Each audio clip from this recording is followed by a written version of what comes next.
Welcome to the Commando cast. I am Mike. And I'm Andrew. And Mike and I were talking, and I think we both have a little bit of meta fatigue. So today we're going to steer clear of that chat, and instead we're going to be looking forward to rotation.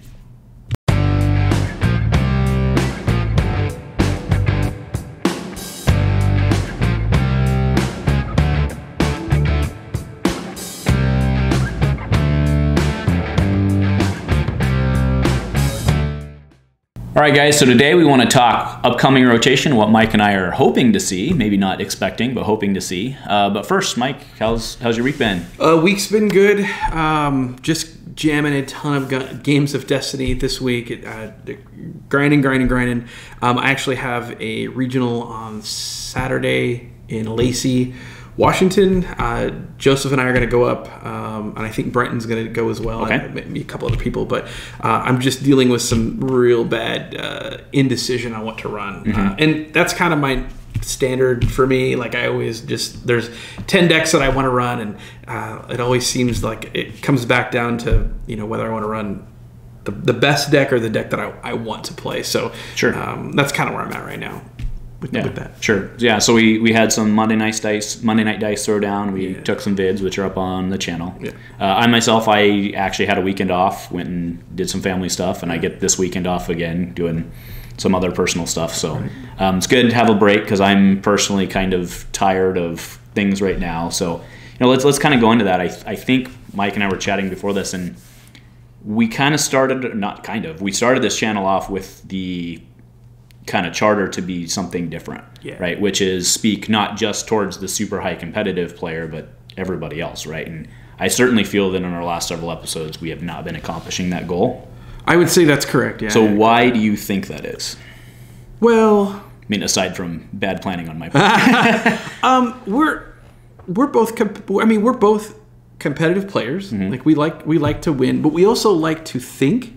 And we like to talk about something that we love. And I think when you get inside that echo chamber, it becomes real easy for that to kind of just start to roll, like that competitiveness just starts to roll. Mm-hmm. And I feel like you mentioned it and you nailed it right on the head. I feel like we've just been in this regional prep mode for way too long. Like right. I want to say it's been because of the holiday. I mean, that was also like sure. A lot of our time that we would have spent doing some more casual and theme nights on Mondays, especially, were kind of taken up by the holiday, and then it was like just right back, to about a month to go, mm-hmm. And my fatigue kind of stems from that. I think is just like I'm just. The regional is so late in the season. Like right. I wish we just got it over with. And so the Portland regional, which is essentially what we've been doing our personal prep for, is February 16th, right? Which is one of the last ones. I think it's the last day of regional. Okay, so there you go, right? And there are other people who had their regionals, and a lot of people go to multiples. I get that, mm-hmm. but a lot of people finished up their regional season 1 or 2 weeks ago, and they're on to looking for bigger and better things, or maybe screwing around and having fun. We totally didn't play Trilogy at all, which to me, that seems like Trilogy with this set should have been the most fun Trilogy with the most options in which to build in. I have a hard time believing it wouldn't just be vehicles. Right. Well, like I said, I haven't even played it enough to know whether it would be fun or not. Mods seem so strong. And armored reinforcement, right, I'm sure, it's probably everywhere. And Vader, right. He's still there. So sure. Vader Greedo minus Friends in High Places is still a Trilogy deck. So so that's where I'm that's where I'm kind of coming from on the fatigue part. And that's my I certainly don't want to start by being a downer on our podcast on our cast, but I think it's important for us to kind of reevaluate where we are sometimes and then course correct. So I'm glad that we're doing this. Yeah, I mean that's. Again, we want to speak to the casual. So, Amy and I last night we went to OC and we rolled some casual decks, and we just had a lot of fun, right? And I think we're kind of missing some of that in our current. But you have to test, you have to grind, right? Well, and I wish I was doing more of that because I just was down and dirty on TTS last night with some randos, just trying to get reps in, and it just feels. And what did you text me at about 11 o'clock last night? I'm sure it was a despair text. It was run Vader's fist or you're all dead. Something to that. Yeah, right. Yes, that's right. I remember. Better be running Vader's fists if you're going to regionals or something like that, right? So anyway, that's what's been happening, right. And I'm very excited to have the discussion that we're going to have, which is where the game is going. Right. And I think kind of step one of that future is rotation. Yeah. So what Mike and I want to do is we want to look towards what we're going to, because we don't know fully what's in the next set yet, of course. Instead, what we want to focus on is what's leaving and how that's going to change the game. And then we want to finish up with, we each brought our top 5 or 6 in some cases of what we think needs to be or should be reprinted to kind of keep the game's identity. Yeah. So first, let's start with what we think needs to go away. Yeah. Right? Mike and I actually agreed on this list beforehand because a lot of it's pretty self-explanatory. But our number 1 is Force Illusion. Yeah. Time to go. Yeah, a little asterisk on that I will get to in a moment. But yeah, Force Illusion in its current form is stupidly broken and props up some stuff that I don't think is very fun. Yeah. So. And I know where you're. At least I think I know where you're going with this. So a card that I think is really cool is Armor Plating, right? 1, take 2 damage, right? I could see like a red counterpart of that being printed or something like that, right? Force Illusion, if it was printed in some other fashion, putting a cap on it. Is that where you're going? Yeah, no. To your value episode talked a lot about like what makes a fair card, whether it's and then what makes a weak or a strong card, and we agreed that a card and a resource is equal to 2. Well, card from hand. Yeah, card from hand and a resource is worth 2. Right. 2, I guess, units, and we equated unit to damage, like is the core. So Armor Plating is a perfectly balanced fair card because it meets that criteria. And Force Illusion, it completely blows that out of the water. And to be fair, I think the right value is actually 3 because you need to price in on Armor Plating the fact that it's using up an upgrade slot. Yeah. So I think and you're doing cards from deck as opposed to, well, I mean, Armor Plating, to be fair, doesn't require you to do anything except just play it. So it's basically playing an electroshock, right? For better or worse, right? So it's right on curve. I do see with Vader's made it very clear why Force Illusion is valuable, right? Getting hit for 7 and being able to survive. So I think that having Force Illusion being like a 3 would be fine. I haven't done the actual math on it, but I think a 3. But capping it, I think, is what we need to do, right? So. I was going to ask you, like, what? I don't remember because I'm old, but Force Illusion came out in Spirit of Rebellion. Correct. What was the what was the reaction when Force Illusion first came out? Vibro Knife was a thing, so Force Illusion actually wasn't that valuable. And then after the Vibro Knife nerf, that's when Force Illusion became like a $9 uncommon, almost overnight, right? Okay, that makes sense. So just for those of you who don't have the history, so Vibro Knife, well, everybody who has a Vibro Knife knows what it used to say, right? Because it says it. But Vibro Knife used to make everything unblockable as long as it was in all melee unblockable as long as it was in the pool, and now it only is fair, right? Sure, yeah. So, but Force Illusion became much stronger at that point because you couldn't just cut through people with Vader Raider, right? Right. So okay, good. Well, I agree. Force Illusion. Right. So our next one is Force Speed. Probably not very popular with some people, especially you dirty mill players who love your Force Speeds, but this thing's got to go. Repeatable action cheating, especially on a 0-cost die. Yeah. No die should be... I don't believe that there should be a die that costs 0. Like, that just should not happen. Like, I'm trying to think of another die. Nexus of Power. Actually, isn't that a 1? I think it's a 1. See, never mind. Yeah, so even Chance Cube has a repeatable cost you have to pay in which to play it. Yeah. I mean, is there another... Well, Holocron, right? But to get actually, so Holocron's actually on the list. Oh, okay, yeah. So there you go. Yeah, put a pin in that one. But yeah, so I think a majority of people would agree that these 0-cost die... I mean, Holocron was a problem way back when, not just because it was so good at getting stuff on the table for free, but because it was a 0-cost die that you could He Doesn't Like You into. Yeah. I mean, it's just the value there is insane for getting a die on the table for free, right? Yeah. Now people play it with very few Force upgrades in hand in the Snoke Tarkin deck for the sheer fact that it's a cube in your pool. Well, it's for free. It's a free blank, right? Yeah. So, right? So definitely Force Speed has got to go, and I'd be glad to see it go. Although it was one of my favorite arts Like I would have loved to seen like a full art, like that art, because we just get the little box. I would have loved to seen that in a full art. Luke chopping, isn't that what's going on? Yeah, I believe Luke that's hitting Boba. Boba. I would have loved to seen that. I hated the OP. Oh yeah, the two sisters or whatever. Yeah, and mostly because I never watched. Is that a Clone Wars? It was like one episode too, so it doesn't. Anyway. And it was like the first 5 minutes of one episode. So. Okay, yeah. So I don't know why they did that. I would have rather had a full art, but anyway. All right, so next one we have is Second Chance. Yeah. So Second Chance, not completely broken, but pretty broken. It's pretty broken, and I would say the reason that I don't like Second Chance is because when you couple it with the ridiculous removal package that Yellow already gets, it and all yellow. Yeah, right. It makes it very hard. It makes it unfair. I wonder what would happen if Second Chance would have been neutral. Like, would that make it more fair because the villains would have had use of it, or that had just taken the game completely off the rails? I mean, can you imagine your Boba 7th with a Second Chance? I mean, that's actually where my head went. I just think with Yellow, because of the removal package, Second Chance is a problem. And it's funny, a lot of these cards that we're seeing are Degenerate might be strong, but all of these seem to fit squarely into our most powerful mill decks. Yeah, well, I think that's the point, actually. Yeah. Right? I mean, the Millionaires deck would not be so great if it didn't. I mean, that's part of the reason it runs 2 yellow characters is so that you have dual survivability, right? So, anyway, so Second Chance is on there.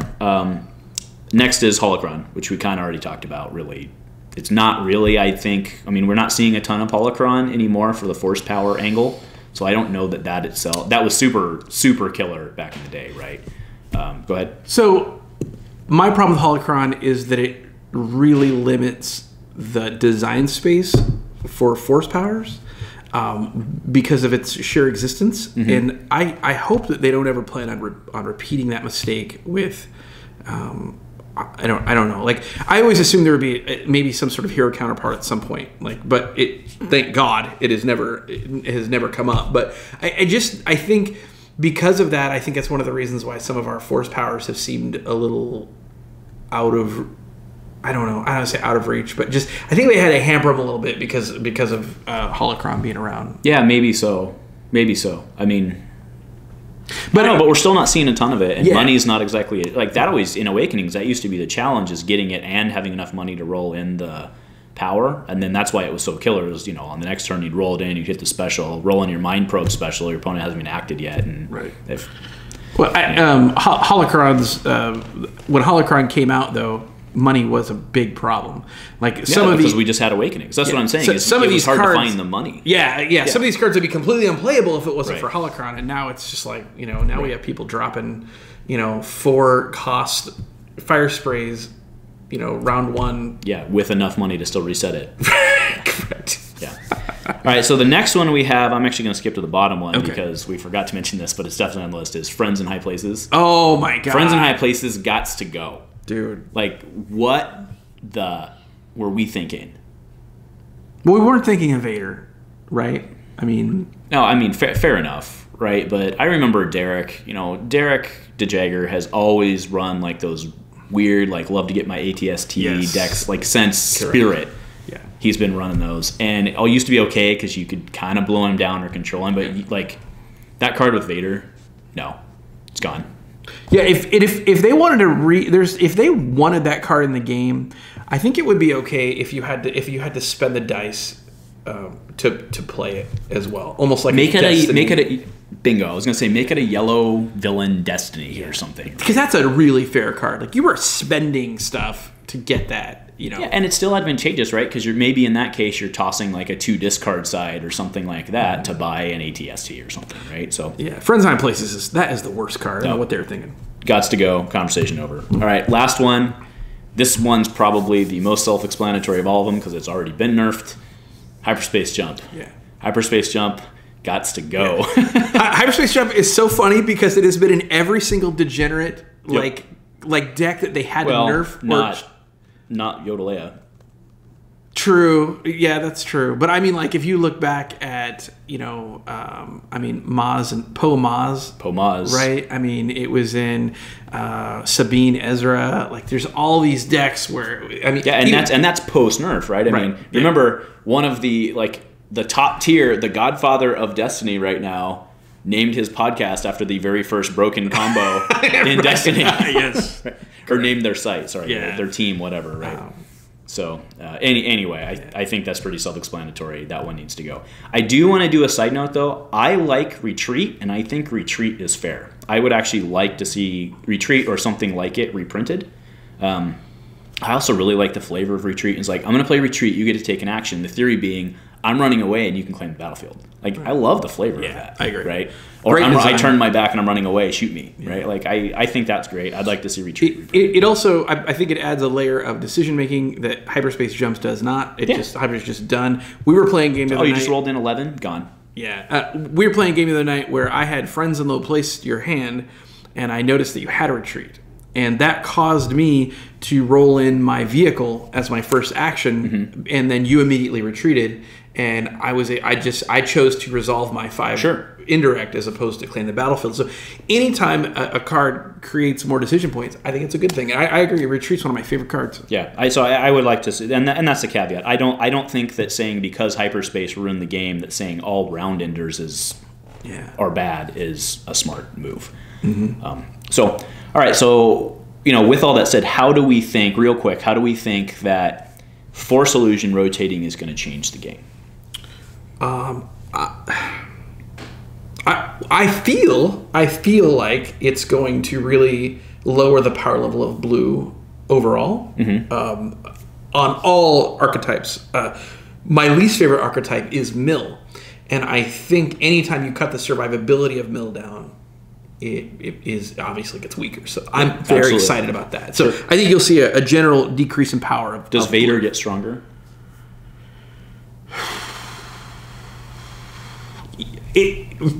Yes, but there's going to be a lot of everything. There's a lot of stuff that's going to it's going to lower power level here, raise it here. I think that one in general makes Vader better. Sure, but there's other things on your list like force speed. Force speed, right? Yes, and force speed absolutely hamstrings Mill, which. Cheers. Right. So yeah, that's the next one. How about Second Chance? What does Second Chance actually, aside again from Millionaires, what's it do? It extends the game. So any yellow. Well, I mean, what's it do by leaving? Shortens the game. Yeah. Well, yeah. Sure, we don't need that right now. Right. Well, for instance, I'm running Yoda Han, and my second chance is on Yoda Han. I've seen the life fall out of my opponent's face when I'm doing my shenanigans and they're working on Han and they get him to 7 damage and they're basically 1 good attack from killing him. And then I drop a second chance and all of a sudden their game, the game just went another round. Second chance in itself sometimes makes people change targets. Yeah, and that's what happened. That's exactly what happened. And I generally try not to do that myself because usually it's a bad idea. I mean, unless your damage output is going to be really inefficient. Sometimes I'll plant 6 on someone to not have to drop 6 into somebody on a second chance with 1 life. Gotcha. But, sure. Yeah. And then Hyperspace Jump. Actually, we don't even need to talk about that. It will make the game better. Yeah. Better. Yeah. And then Holocron again. I think we talked that one to death. Yeah. Anyway, so now I want to move into, why don't you pull up your top 5 there. Okay. And these are the cards that Mike and I are hoping are reprinted. And Mike, again, has a list of 5. I have a list of 5. So, Mike, why don't you give us your number 1? Okay. So, my number 1 card is DH17. The Baby Blaster. The Baby Blaster.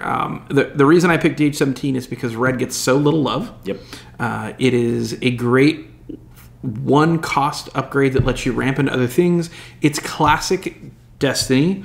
It's got 2 blanks because it's 1 cost. It has a 2 damage side that costs you a resource to use. So it's just such a fair. It fits into so many decks. I just think it needs to get reprinted. I don't think DH17 will get reprinted. I think it'll get a cousin. Yeah. And the reason is, and I'm not making the, hunting rifle, the gray one that just stinks, right? But it's the resource on the DH17 has a resource, right? Yeah, correct. Yeah, 2 for 1. The resource on that gun is, I think, kind of big.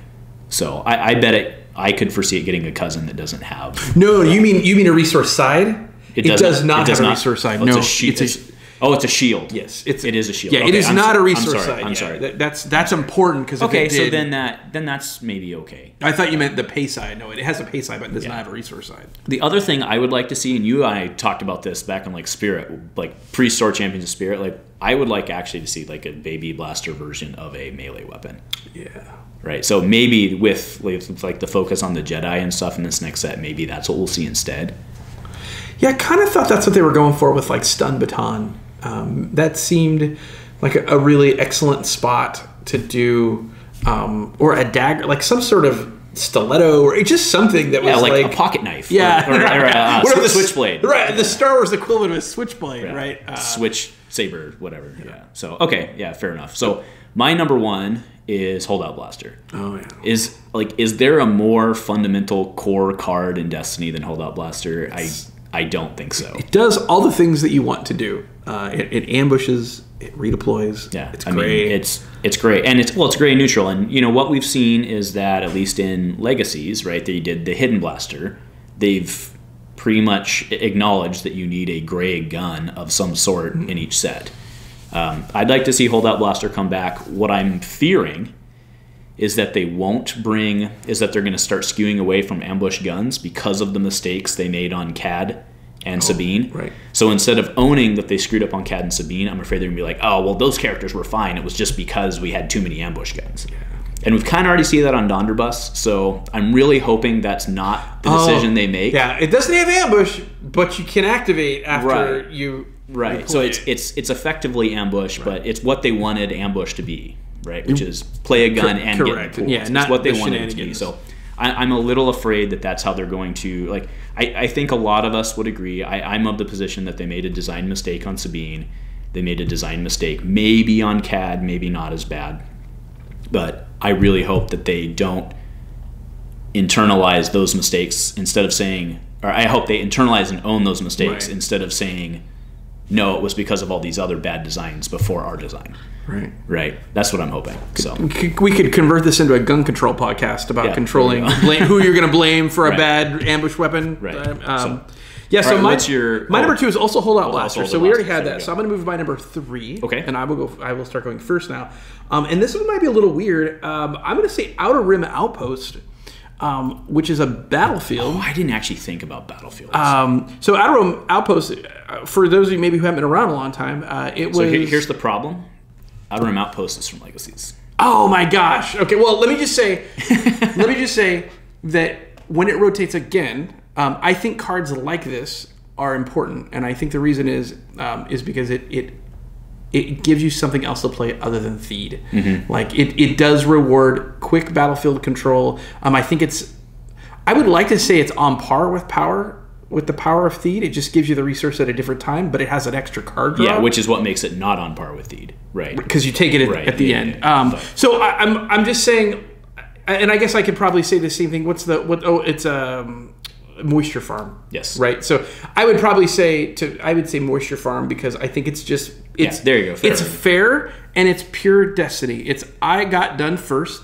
I claimed I get something out of it. Yeah. I don't get completely unbalanced Theed, which I think is probably my point. So I'm going to insert one, and I'm going to steal your thunder because I want to see Rebel War Room reprinted. I really right. So Rebel War Room is when you claim you can resolve a die, reducing its resource or resolve a die for free, right? And actually, I'd have to go back and look at it. Might only be reduced by 1. It's been so long since we've played that card. Is Outer Rim Outpost from the 2-player starter? Is that why? It's from Outer Rim Outpost is from either the Han starter. It's one of the starter ones from Legacies. I think it's from the Han starter. Okay. Either way, but Rebel War Room, I really like the idea because again, it's like I have a 3 sitting out there. You don't even have to use a die that has like a 3-for-1 sitting out there. You don't even have to do a die. It just speeds you up a little. There's a little gamemanship in it. And I like that. Yeah, I think that's cool too. So yeah, I stole your spot and I got out. No, go ahead. You go ahead again. All right, my next one is Binds All Things.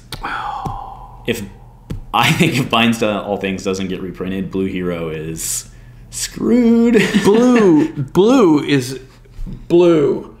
Yeah, there are so few ways for blue to ramp. Right. I didn't even think about that. My point on why I said blue hero is that you lose Destiny and you lose, right, we're going to lose Destiny, we're going to lose all that. So blue hero is in a really bad spot, I think, post-rotation. Now, I mean, Yoda's still around, so it's okay, right? But I think binds all things is necessary. Yeah, and that to me, again, is not only is it a great like Star Wars themed card, like it's good what it does. It's actually a really solid like a game card. Like there's so many games where that having a card that you pay for it now and then it helps pay for itself over time. It's absolutely really solid. So, so you give a thumbs up on that one? Oh yeah, I give it. I didn't even think about that, Phil. Okay, so another one I think I would love to see reprinted is Surgical Strike. I like that card. It was useless for so long, and now it's so strong, and that's fantastic. Right? It's so good. It's such a great tech card for our current degenerate Vader's Fist, like massive vehicle meta. ATST has a very special place in my heart because it was like the first legendary I ever pulled, and it takes care of a lot of these problems. In the game, like Eric was playing the other night where he played ATST and just like shooting people's fists off the board, and like it was really cool. So that's coming out. Surgical Strike's coming out, and I feel like we're gonna be left with no way to get rid of these massive supports. And I think not only do I like it because it does that, but it's freaking cool. Like you remove red range sides, then add one to them, and then you remove a support. It's just really good design. So kudos to I'll stamp that one. The next one, or the next set I have, is an either or. I know a lot of people hate the first card I'm going to say, which is Hit and Run. I hate that one. You know, right? So I think basically my take on this is if you take Hit and Run and Battlefield Control, because we're losing defensive position, we're losing no superiors in Legacy, but you're losing a lot of these Battlefield Control cards. And we haven't seen very many of them be printed in the second block. Right? We have a couple. But what does Red Hero actually... Like, its whole identity was like speed. I mean, for lack of a better term, Red Hero's identity was hit and run. Yeah. Right? What else do we have? Like, if that doesn't get reprinted. Yeah, I know. I would say that's right. I would like to back... I'd walk back what I said. I don't hate hit and run. I think it does match what Hero Red is trying to do, and that's important. Yeah, I mean, they already took It's a Trap away from us. Yeah, and then the reason I think Hit and Run's not going to get reprinted is because they already have Drop In, which is kind of like a conditional hit and run, and that's in yellow. So like all of a sudden, yellow, who's already a super strong, arguably the strongest individual faction, is getting all Red's tricks. Like, what's going on?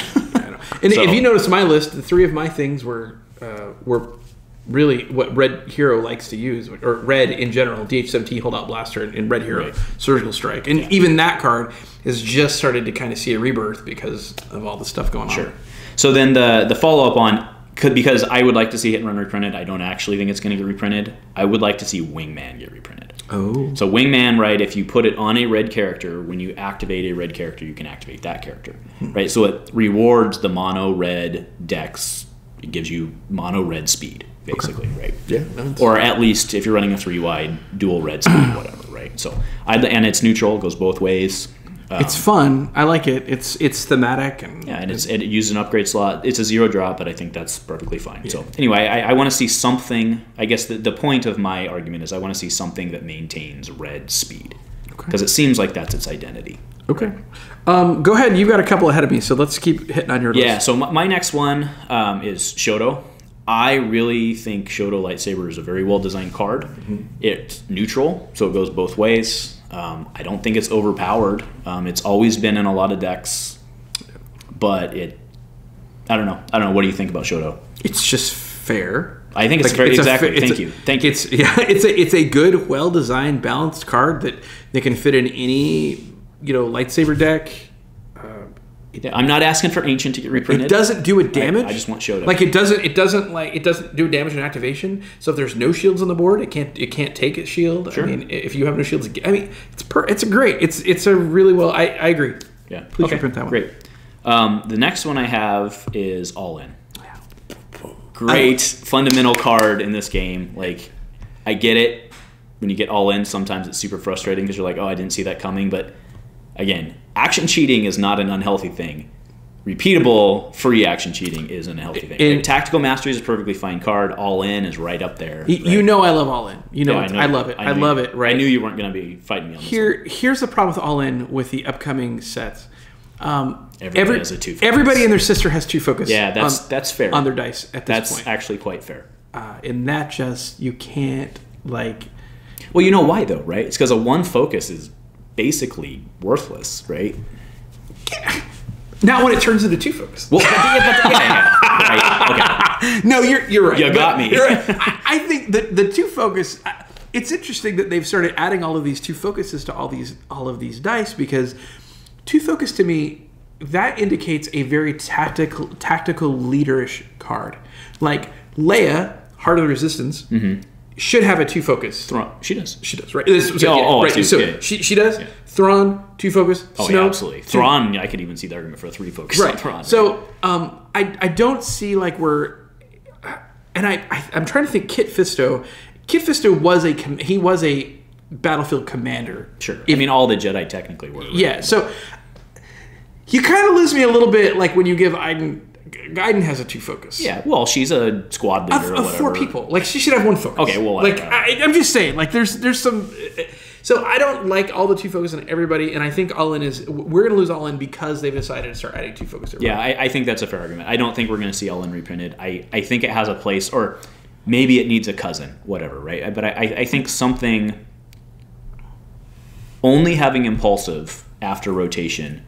I think, and again, it's yellow. Like yellow gets everything, man. After, like, yeah. Anyway, whatever. Yeah, you know what I'm saying, right? Sure. We need some sort of like trick remove that doesn't require you to like tactical mastery into it. Yeah. I think so.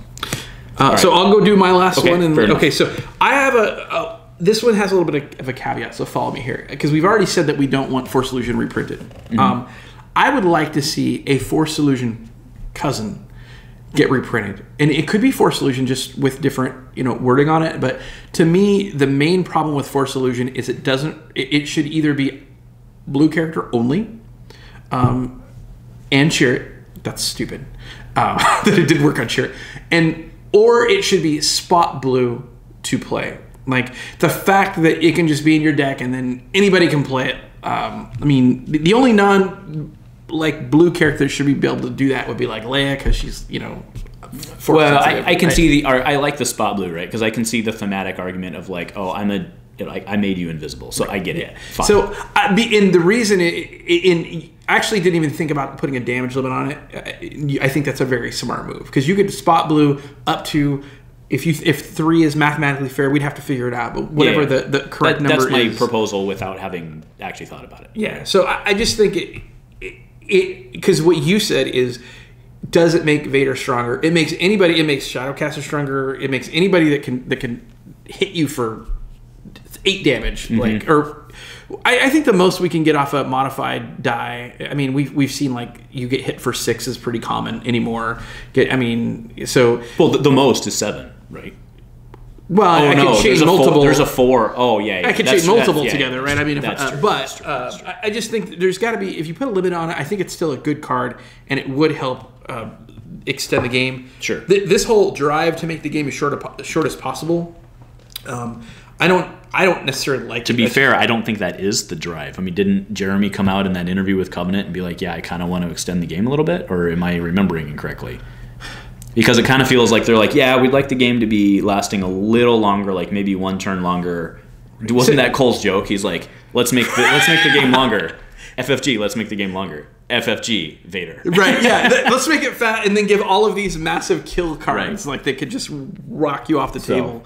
I mean, your deck, your baby, like Han and, is it Biggs? Oh, yeah, like, yeah. That is the like that thing can drop. I'm trying to think. It could do 4, 8, 10, 12. If it rolls the nuts, it can drop 12. And there's actually a couple different ways it can drop 12 because it's really 11, because if you're doing everything you want, you're not going to be able to get the money to pay for the 4 for 1. Okay. So it's really 11. Okay. Yeah, right. So 11. Yeah, I know. Oh, I'm sorry. I only did 11 that turn. Like, come on. I feel like you only do that against me. Is that that's normal? Okay. We already had the cheating discussion. Right.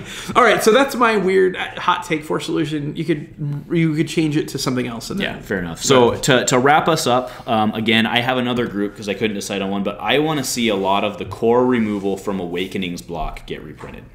Okay. Right. So Electroshock, I think, is a core removal card. Right. It's basically defined the game. With a caveat, I would like to see it printed that says play only if you spot a yellow character, so that we can get away from this gotcha stuff. Hate us in the comments below. I don't think that's going to happen. I think Jeremy, being a competitive type player, actually, I think Jeremy probably is the type of person who gets joy from having other people make mistakes. Right. Well, so I think he enjoys very competitive player. Right. Sure. Right. Yeah. I get that. I would like to see cards reprinted to prevent people from making bonehead type mistakes to which they can be taken advantage of, right? Yeah. And when some of that core removal would be, like you said, Electroshock. Yeah, so Electroshock, the other one I have is Overconfidence, which also the same. I would like to see Overconfidence because Overconfidence is another one of those spot blues, right? Yeah, what are we going to do against these decks that flood the field with dice when we don't have Mind Trick and Overconfidence to affect them? I mean, Beguile will be Mind Trick. I couldn't care less about Mind Trick, right? But Mind Trick's so good. No, I know it's good. No, but I mean I couldn't care less about it being reprinted, right? But and another one I'm really worried about for Blue Hero is Guard. Like Blue Hero losing Guard, like I don't know what Blue Hero's going to do. Yeah, they potentially lose binds. Do they only generate shields? Is that their main form of removal of Beguile? I mean, I think so. Like I don't know. I don't know what they're going to do because they also lose Force Misdirection, which we don't see very often anymore. Yeah. But like, they lose Force Misdirection, they lose Guard. Now again, we don't know what we're going to get. Maybe we're going to get other stuff, but I'm excited to see. And we're going to talk about this a little bit more as we go. I am very, very excited about rotation, like what it's going to mean for the game. Yeah. But I'm also a little scared about what's going to be in the next set because we could potentially have a big gap where we don't have cards where we have some characters that are fairly unusable because there's no tools. Now, if you remember, Ayla is still very good, right? She can flip dice. Kit can absorb damage. Qui-Gon can generate shields, for days. So maybe their thought. We get Mace, but I don't know. But yeah, is the power now in the characters for Blue as opposed to being in the upgrades? In the card play, I'm going to say I hope not, and the reason I hope not is because if you start getting into the design space where you're overvaluing one specific faction, I don't think that's a good idea. Well, good thing Yellow's broken, so they can keep up with They have so many tools now. Yeah, Yellow. I mean, but by that would be an interesting design space, but I think it would be exceedingly hard to pull it off, especially because you can mix factions. If everybody came in with single faction decks, I think you could do that, right? So like, all right, I've got my, I don't know, Django Boba deck, whatever. I know the math doesn't work, just right. Go with this here. We have Django Boba, and you have to play Yellow, and they're both kind of weak. Like actually, if you had Django stats and he was like a 14-point character, which I think in today's curve would actually be fair. Right? Like say you have Django Boba, right? Overall, like their sides aren't that amazing. And you're up against like a Kit Fisto Ayla, even at their current values. I could totally see that. But when you can start mixing and matching factions and your pairings go up literally exponentially, I don't know that having different point curves on different characters is a good idea. Yeah, we'll see. I will say that Jeremy has done enough for the game design wise for me that I'm willing to be patient and wait for it. And I'm a little scared. I have some confidence. I think it's gonna be good. I think the game's gonna be really fun. Oh, I agree. I mean, I am personally, I cannot wait for the next set already. Like, I'm actually mentally past regionals. Like, I don't care anymore. Like, I just want the next set to come out. Right. I want us to grow our community again. Mike and I, we're already closing in on our time. Yeah. So we'll do another episode very shortly where we talk about what we're looking forward to in the next set, specifically why we're looking forward to trilogies in the next set. And we'll do that. But, we've kind of exhausted this one. So, please, in the comments below, there's a ton of cards that we haven't hit that probably do need reprinted and or don't. And we would really love to hear your thoughts. Give us some discussion feedback. Mike does a great job at answering questions. I try. Answering comments. So, other than that, again, give us a like, subscribe. We just hit 500 subscribers this week, which was a huge victory. So, and I would like to say too, if you don't love what we're saying, we still like that you watch and we appreciate you, and we would still like you to subscribe, because I think it's important for us to get feedback from both sides. Absolutely. I mean, it's really great. I mean, we get a lot of positive feedback, and I'm not asking you to troll us by any means, but if you are that guy that gives us a thumbs down every time, you know what? Feel free to subscribe and hit that ring that bell so you know when we put a video up. We really appreciate it. And actually, I'm going to even call you out, Donnie M. Man.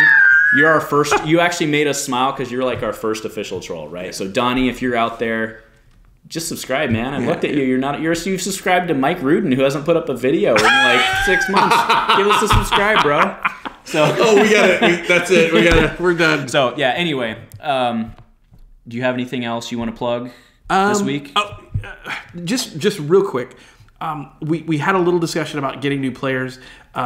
We have decided at Smuggler's Run, we are going to do a new player drive as the new set comes in. Speaking of rotation, we have, and I'm sharing this not to virtue signal, but I'm sharing this so that maybe everyone can do this as well. But we have an epic butt ton of extra cards from Legacies going forward. So we are creating decks that are fully playable, and I think somewhat competitive. Sure. We are going to invite people in the weeks leading up to conversions to play for free, and we're going to give them a deck, and they're going to leave with it. And then we hope that they will come back and play with those and then buy sets. I know people have already volunteered to give up cards and dice so that we can do that. And I think it's going to be a great way to get people involved, because I don't even care if they come back and play on Mondays. I mean, I just hope they play. Like, go play, enjoy the game. The game is really super fun, and I just want to see it grow. So yep. So no, that sounds awesome. So yeah, I mean, when he's talking decks like, Savage, Maul, that type of thing, right? Like relatively cheap rares, maybe some super cheap legendaries. Yeah. And stuff that's thematic, and I think people will be able to identify with. And I mean, even like that, the blue Luke, the young Luke. Well, I guess they're all blue, but the Legacies Luke, Farm Boy Luke, and like OG Leia. Like that was a fun deck, right? So stuff like that. So that's what we're looking to. So other than that, we did the like, subscribe, plug, and what's coming up. So do you have anything else?